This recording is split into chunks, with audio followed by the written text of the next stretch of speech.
নমস্কার বন্ধুরা, আমি লোকনাথ আছি আপনাদের সাথে। তো গত পর্বে আপনারা দেখেছেন আমি আপনাদেরকে কলকাতা থেকে হরিদ্বার পর্যন্ত আমার অভিজ্ঞতাটা শেয়ার করেছি।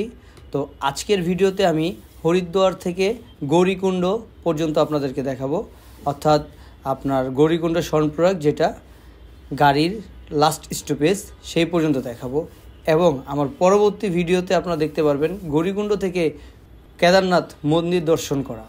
তো সেই পর্যন্ত আমার সাথেই থাকবেন আশা করি।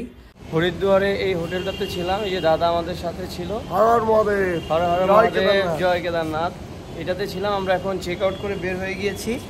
হরিদ্বারে আপনারা হারকিপুরি ঘাটের আশেপাশে প্রচুর পরিমাণ হোটেল পাবেন। এখানে প্রচুর হোটেল আছে।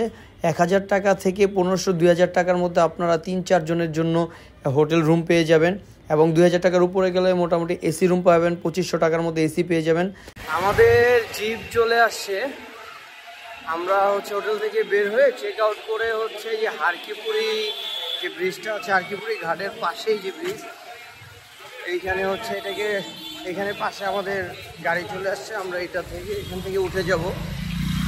আমরা স্বর্ণপ্রয়াগ গৌরীকুণ্ডের উদ্দেশ্যে রওনা দিচ্ছি এখনই।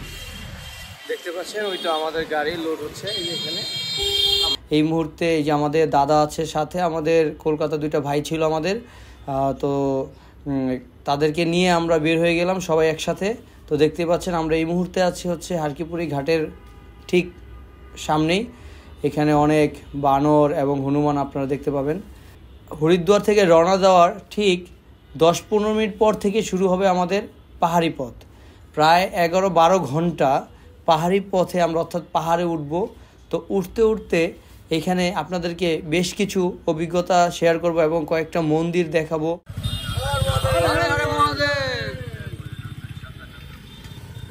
জয় শ্রী কেদার, জয় শ্রী কেদার।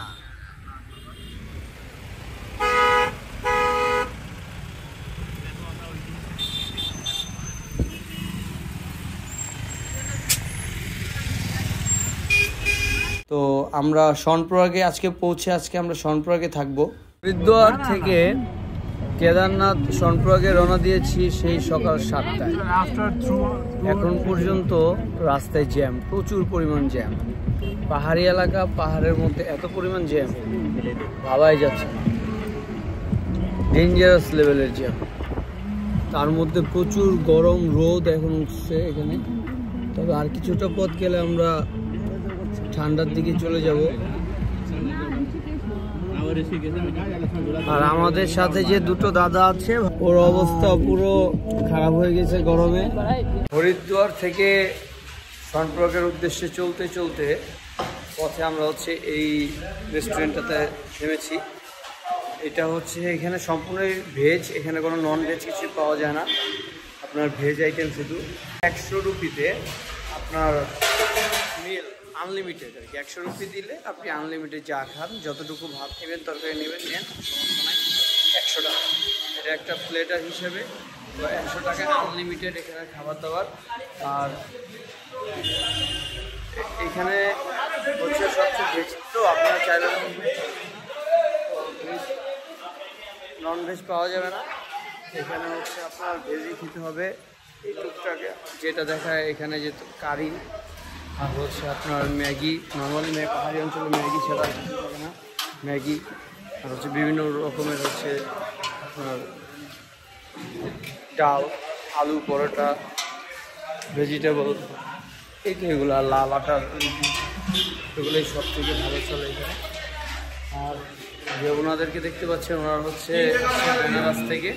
ওনারা মূলত আমাদের ট্রিপের সাথী। আমরা যে ইয়েটা নিয়েছি, হাই, ওনারা বেনারস থেকে আসছে। এবং আমি নিয়েছি আলু পরোটা।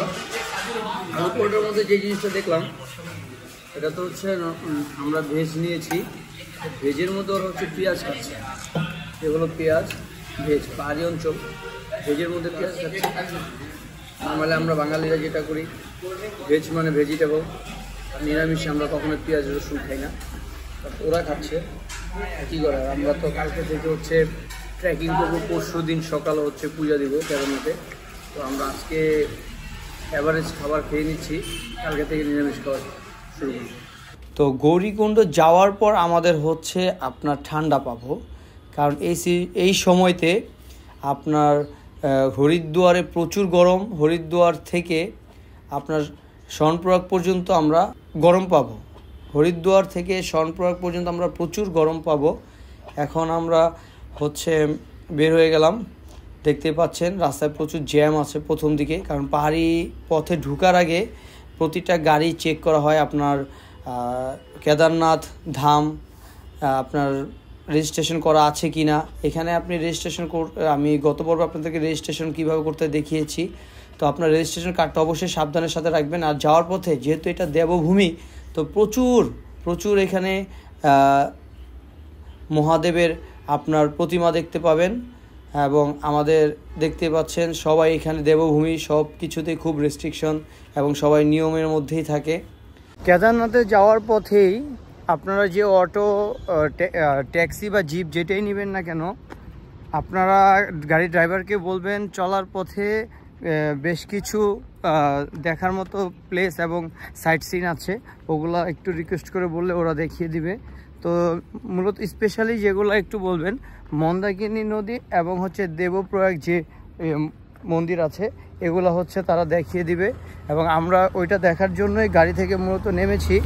তো এখন এখানে যে দুইটা নদী আছে, দুইটা নদী পাহাড়ে, এই দুইটা নদী মিলিত হয়েছে এবং দুইটা নদীর জলই দুই রকমের, কোনোটার জল কোনোটার সাথে মিশছে না। তো এটা এই কথাটা মূলত প্রচলিত আছে। তো এই বিষয়টাই আমরা আপনাদেরকে দেখাবো যে দুইটা দুই রকমের জল, এবং অবশ্যই আমরা দেখতে পাচ্ছি দুইটা দুই রকমের জল। এটা ক্যামেরা কতটা বোঝা যাবে আমি চেষ্টা করব আপনাদেরকে বোঝানোর জন্য, এবং আমরা 100% সেটার প্রমাণ দেখতে পাচ্ছি। আমার এই পাশটা এই যে দুইটা নদীর মিলিত হয়েছে, এই দুইটা, যদিও এটা দেখতে লেকের মতো, কিন্তু এই দুইটা গঙ্গা, দুইটা নদীর জল একসাথে এসে মিলিত হচ্ছে, কিন্তু কোনোটার জলে দুইটা জলের রং দুইটা দুই রকমের। একটা হচ্ছে নীল জল আর একটা হচ্ছে একটু ঘোলা ধরনের। তো এইখানে দুইটা মূলত এটাকে বলা হয় মন্দাকিনী নদী। আপনারা দেখতে পাচ্ছেন দেবপ্রয়াগ মন্দিরের পাশে যে দুটি গঙ্গার মিলিত হয়েছে, গঙ্গা দুইটার জল দুই রকমের এবং কোনোটার সাথে মিলছে না। দেখেন, একটা সবুজ রঙের মতো নীল, আর একটা হচ্ছে ঘোলাটে। একটা বিষয় আমি ভালোভাবে বলে রাখি, সেটা হচ্ছে আপনারা যে জিপটা নেবেন অবশ্যই ড্রাইভারটা একটু ফ্রেন্ডলি আপনারা দেখে বুঝে নেবেন এবং কথা বলে নেবেন। যে এজেন্সি থেকে আপনারা হরিদ্বার পৌঁছে হচ্ছে জিপটা নেবেন, কারণ হচ্ছে ড্রাইভার যদি ফ্রেন্ডলি না হয়, আপনারা কিন্তু হরিদ্বার থেকে শর্ণপ্রয়াগ পর্যন্ত পৌঁছাতে গেলে ও আপনাদেরকে কিছুটা পেইন দিবে, বা বিভিন্ন জায়গায় নেমে যে সাইট সিনগুলো দেখবেন এই সুবিধাটা পাবেন না। তো ড্রাইভার যদি ফ্রেন্ডলি হয়, এই জিনিসটা আপনারা খুব ভালোভাবেই, দুটো মন্দির আছে এই মন্দিরগুলো আপনারা দর্শন করতে পারবেন। ড্রাইভার খুবই ফ্রেন্ডলি ছিল, ওনাকে সাথে করে নিয়ে আমরা কয়েকটা মন্দির দর্শন করেছি এবং আমাদেরকে খুবই সুযোগ সুবিধা দিয়েছে ভালো। এরকম হলে ড্রাইভার তাহলে খুবই হেল্প হয় নর্মালি তীর্থ করার ক্ষেত্রে এবং ট্যুরের ক্ষেত্রে।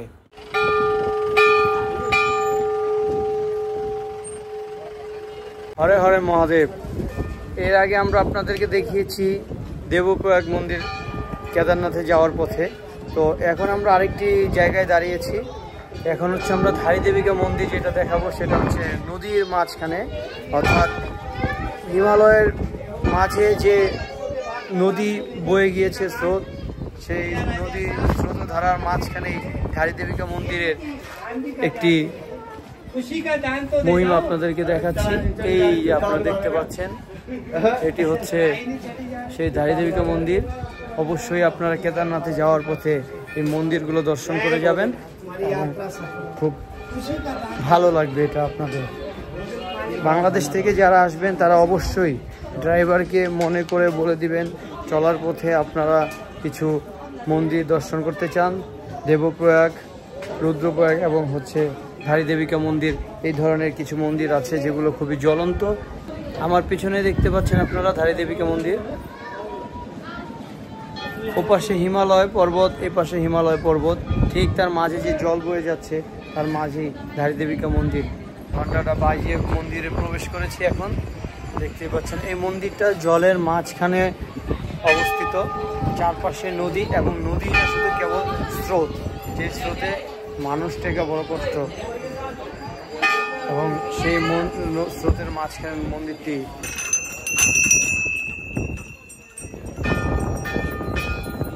সারাদিন খুব রোদ এবং গরমে চলতে চলতে মোটামুটি কাছাকাছি চলে আসছি। তো দেখতে পাচ্ছেন অনেকগুলো গাড়ি জমে আছে। এর কারণ হচ্ছে মাত্রই পুলিশ জানালো যে সামনে হচ্ছে পাহাড় ধস হয়েছে, মানে পাথর পড়েছে।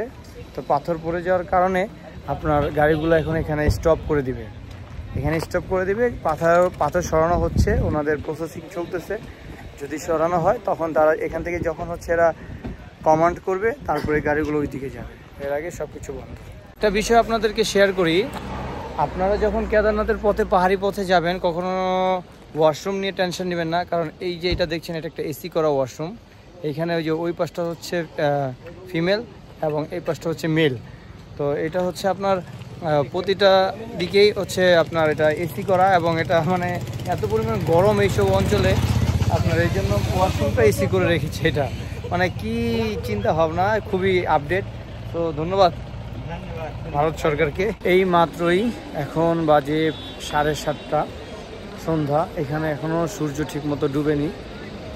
7:30 আমরা হচ্ছে এখন সোনপ্রয়াগে এসে পৌঁছালাম। তো সোনপ্রয়াগে আমাদের যে গাড়ির হচ্ছে রাস্তায় কিছুটা হচ্ছে বৃষ্টি হয়েছিল, যার কারণে উপরে আমাদের ব্যাগ অ্যান্ড ব্যাগেজগুলো ঢেকে দেওয়া হয়েছে তেরপাল দিয়ে।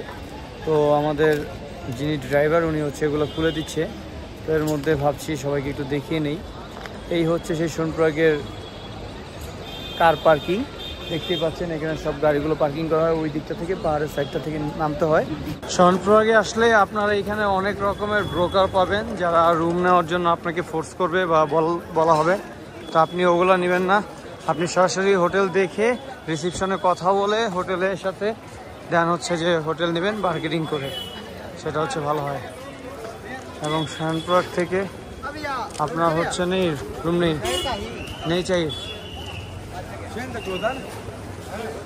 এরকম রাস্তাঘাট অসংখ্য, এগুলো সবই মিডিয়া দালাল।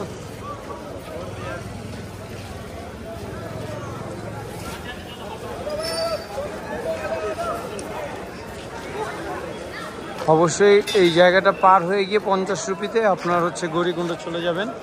এখানে দেরি করবেন না যখনই আসেন, কারণ আপনারা যতটা পথ আগায় রাখবেন ততটা পথ আপনাদের জন্য ভালো।